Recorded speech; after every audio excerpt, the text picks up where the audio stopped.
So ఇది ఇక్కడ కనిపిస్తుంది కదా. మరి what about the gross capital formation as a percent of GDP? Gross capital formation ఎంత సార్? మీరు 10% అన్నారు, 20% అన్నారు, 30% అంటే as a part of GDP అమ్మ. మీ అందరికీ తెలుసు అనుకుంటుంది as a part of GDP. Already national income చదివి ఉంటారు కదా. జీడిపిలో భాగంగానే మనం ఇవన్నీ కూడా చెప్పుకుంటున్నాం. సో ఇది ఒకనొక టైంలో పెరిగింది. మీకు ఆల్రెడీ ఇక్కడ చూపిస్తాను చూడండి. సో చూసారు కదా, స్టార్టింగ్లో 1950s 10% ఉండేది, తర్వాత 1970s 17, తర్వాత వచ్చేసి 80sకి వచ్చేసరికి 20, 90sకి వచ్చేసరికి 25, 2000లో ఏదైతే చెప్పానో మీకు పీక్ స్టేజ్కి వెళ్ళిందని చెప్పేస్తున్నాను. యూపీఏ హయాంలో it went up to, UPA 1 హయాంలో చూసుకుంటే it went up to peak ఏదైతే మనం చెప్పుకున్నాం కాంగ్రెస్ గవర్నమెంట్ యూపీఏ టైంలో 36%, 32 నుంచి 36. మళ్ళీ అక్కడి నుంచి ఏమైందమ్మా తగ్గుతూ వచ్చింది. ఓకేనా, అప్పటి వరకు కూడా పెరుగుతూ వచ్చింది ఏదైతే మనం చెప్పుకున్న గ్రాస్ డొమెస్టిక్ సేవింగ్స్ రేట్ అనేది. తర్వాత వచ్చేసి ఏమైందమ్మా తగ్గుతూ వస్తున్న సంగతి గుర్తుపెట్టుకోండి. వెరీ సేవింగ్స్ మీద తక్కువగా. సేవింగ్స్ తగ్గాయంటే ఆన్ ది కౌంటర్ ఏమైనట్టు? కన్జంప్షన్ పెరిగినట్టు, కన్జంప్షన్ డిమాండ్ అనేది పెరిగినట్టు. కన్జంప్షన్ డిమాండ్ పెరిగిందంటే ఆటోమేటిక్గా మన గ్రోత్ రేట్ పెరిగినట్టే కదా, గ్రోత్ రేట్ అనేది పెరిగినట్టే.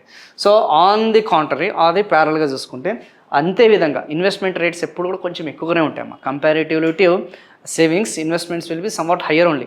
ఎందుకంటే బ్యాంక్స్ వచ్చేసి ఒక పరంగా క్రెడిట్ని క్రియేట్ చేస్తుంటాయి. ఆర్బీఐలో చూసుకుంటే మీకు అర్థమవుతుందమ్మా. ఆర్బీఐకి సంబంధించిన మెయిన్ ప్రైమరీ ఫంక్షన్ ఏందమ్మా, బ్యాంక్స్కి సంబంధించిన ప్రైమరీ ఫంక్షన్ ఏంది?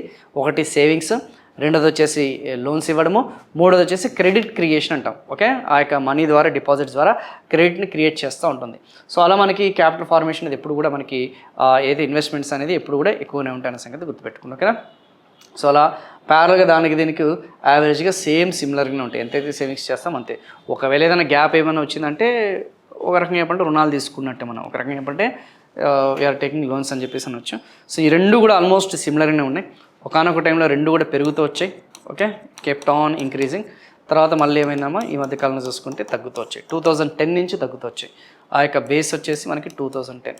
ఆ 2010 అనేది ఏదైతుందో ఆ 2010 నుంచి మనకి తగ్గుతూ వచ్చిన సంగతి గుర్తుపెట్టుకోండి. యూపీఏ 2 నుంచి ఇంకా మనకి సెకండ్ హాఫ్ నుంచి సేవింగ్స్ రేట్ అనేది తగ్గుతూ వస్తుంది.